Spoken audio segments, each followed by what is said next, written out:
Chapter 10 किशोरावस्था की ओर। किशोरावस्था एवं यौवन आरंभ।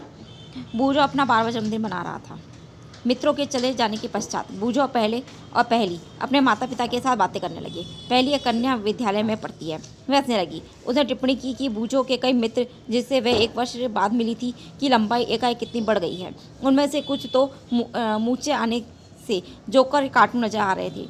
उसकी माँ ने समझाया कि लड़के बड़े हो गए हैं।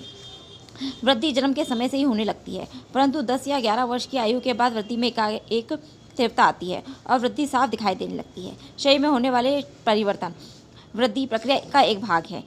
यह इस बात का संकेत है कि अब आप बच्चे नहीं रहे तथा युवा अवस्था में कदम रख रहे हैं। वृद्धि एक प्राकृतिक प्रक्रम है, जीवन काल की वह अवधि जब शरीर में ऐसे परिवर्तन होते हैं जिसके परिणाम स्वरूप जन्म परिपक्वता आती है, किशोरावस्था कहलाती है। किशोरावस्था लगभग 11 वर्ष की आयु से प्रारंभ होकर 18 अथवा 19 वर्ष की आयु तक रहती है।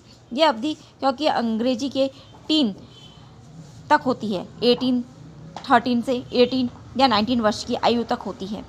किशोरों को टीनेजर्स भी कहा जाता है। लड़कियों में यह अवस्था लड़कों की अपेक्षा 1 या 2 वर्ष पूर्व प्रारंभ हो जाती है। किशोरावस्था की अवधि व्यक्तियों में भिन्न भिन्न होती है। किशोरावस्था के दौरान मनुष्य के शरीर में अनेक परिवर्तन आते हैं। यह परिवर्तन यौवन आरंभ का संकेत है। इनमें सबसे महत्वपूर्ण परिवर्तन है लड़के एवं लड़कियों की जनन क्षमता का विकास। किशोर की जनन परिपक्वता के साथ ही यौवन आरंभ समाप्त हो जाता है।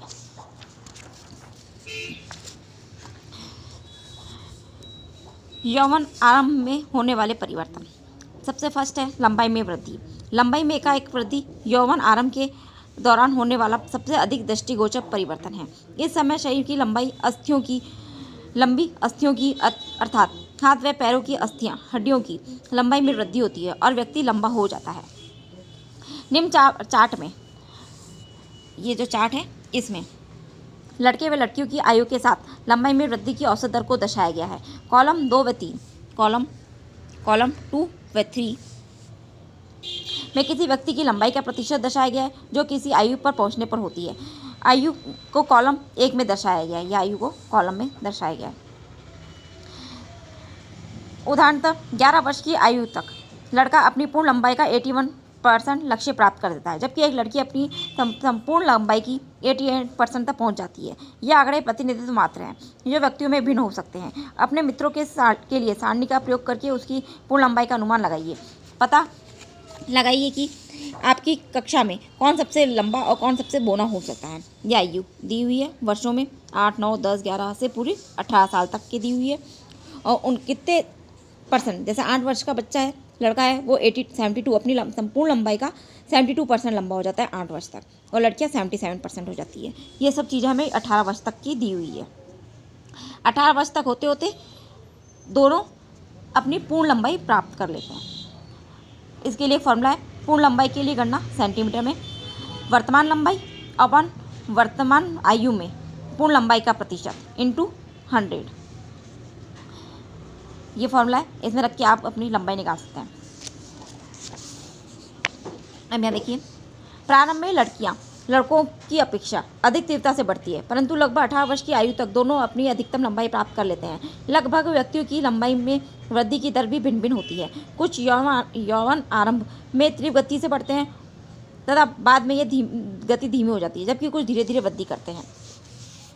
पहली को चिंतित होने की आवश्यकता नहीं है। शरीर के सभी अंग समान दर से वृद्धि नहीं करते। कभी कभी किशोर के हाथ अथवा पैर शरीर के अन्य अंगों की अपेक्षा बड़े दिखाई देते हैं, परंतु शीघ्र ही दूसरे भाग भी वृद्धि कर शारीरिक अनुपात को संतुलित कर देते हैं, फलतः शरीर सुडौल हो जाता है। आपने ध्यान दिया होगा कि किसी व्यक्ति की लंबाई उसके परिवार के किसी न किसी सदस्य के लगभग समान होती है। इसका कारण यह है कि लंबाई माता पिता से प्राप्त जीन पर निर्भर करती है, परंतु वृद्धि के इन वर्षों में उचित प्रकार का संतुलित आहार आवश्यक है। यह अस्थियों, पेशियों एवं शरीर के अन्य भागों को सही ढंग से वृद्धि करने हेतु पर्याप्त पोषण देने में सहायता करता है। आप किशोर की पोषक आवश्यकताओं के विषय में इस अध्याय में आगे पढ़ेंगे। शारीरिक आकृति में परिवर्तन सेकंड है।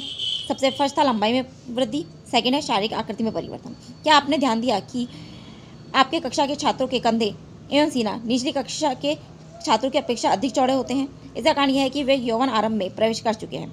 जब वृद्धि के कारण कंधे फैलकर चौड़े हो जाते हैं, लड़कियों में कमर का निचला भाग चौड़ा हो जाता है।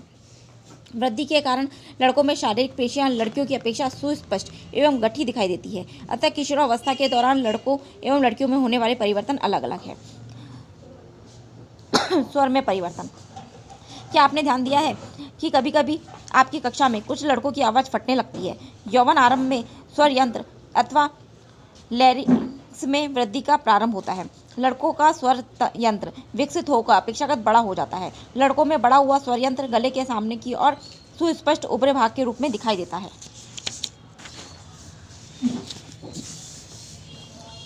जिसे एडम्स एप्पल कंठमणि कहते हैं। लड़कियों में स्वर यंत्र अपेक्षाकृत छोटा होता है, अतः बाहर से सामान्यतः दिखाई नहीं देता। सामान्यतः लड़कियों का स्वर उच्च तारत्व वाला होता है, जबकि लड़कों का स्वर गहरा होता है। किशोर लड़कों में कभी कभी स्वर यंत्र की पेशियों में अनियंत्रित वृद्धि हो जाती है और आवाज़ फटने या भर्राने लगती है। यह स्थिति कुछ दिनों अथवा कुछ सप्ताह तक बनी रह सकती है, जिसके बाद स्वर सामान्य हो जाता है। ये जो लड़कों में, ये देखो, ये दिख रहा है एडम्स एप्पल स्वर यंत्र, जो लड़कों में इजीली दिखाई देता है, जबकि लड़कियों में दिखाई नहीं देता है। ये देखो, मेरे अनेक सहपाठियों की फटी आवाज़ है, अब मैं जान गया हूँ ऐसा क्यों है। स्वेद एवं तेल ग्रंथियों की क्रियाशीलता में वृद्धि। थर्ड पॉइंट, फर्स्ट हमने पढ़ा था लंबाई में वृद्धि, फिर उसके बाद आकार में परिवर्तन। अब है स्वेद एवं तेल ग्रंथियों की क्रियाशीलता में वृद्धि। किशोरावस्था में स्वेद एवं तेल ग्रंथियों का स्त्राव बढ़ जाता है। स्वेद ग्रंथि जो होती है, जैसे पसीना वगैरह जो आता है, वो स्वेद ग्रंथि कहलाती है। इन ग्रंथियों की अधिक क्रियाशीलता के कारण कुछ व्यक्तियों के चेहरे पर फुंसियां और मुहासे आदि हो जाते हैं। स्वेद ग्रंथि, तेल ग्रंथि तथा लार ग्रंथि जैसी कुछ ग्रंथियां अपना स्त्राव वायुओं द्वारा स्रावित करते हैं। अतः स्रावी ग्रंथियां हार्मोनों को सीधे रुधिर प्रवाह में निर्मोचित करती हैं, इसलिए इन्हें नलिका वहीन ग्रंथियां भी कहते हैं। जनन अंगों का विकास। मानव जननांगों का पुनर्वलोकन कीजिए। यौवन आरंभ में नर जननांग जैसे कि वृषण एवं शीशन पूर्णतः विकसित हो जाते हैं। वृषण से शुक्राणुओं का उत्पादन भी प्रारंभ हो जाता है। लड़कियों में अंडाशय साज में वृद्धि हो जाती है तथा अंड परिपक्व होने लगते हैं। अंडाशय से अंडाणुओं का निमोचन भी प्रारंभ हो जाता है। मानसिक, बौद्धिक एवं संवेगात्मक परिपक्वता प्राप्त होना। किशोरावस्था व्यक्ति के सोचने के ढंग से परिवर्तन की अवधि भी है। पहले की अपेक्षा किशोर अधिक स्वतंत्र एवं अपने प्रति अधिक सचेत होता है। उसमें बौद्धिक विकास भी होता है तथा वे सोचने समझने में काफ़ी समय लेते हैं। वास्तव में किसी व्यक्ति के जीवन में यह वह समय है जब वह अपने मस्तिष्क की सीखने की क्षमता सर्वाधिक होती है। कभी कभी यद्यपि किशोर शारीरिक एवं मानसिक परिवर्तन के प्रति अपने आप को ढालने हेतु प्रयास करता हुआ स्वयं को असुरक्षित महसूस करता है, परंतु किशोर होने के नाते आपको समझना चाहिए कि असुरक्षित महसूस होने का कोई कारण नहीं है। ये परिवर्तन प्राकृतिक है और शारीरिक वृद्धि के कारण उत्पन्न हो रहे हैं। गौण लैंगिक लक्षण आप अध्याय 9 में पढ़ चुके हैं। आपने 9th और 10th अभी चैप्टर नहीं किया।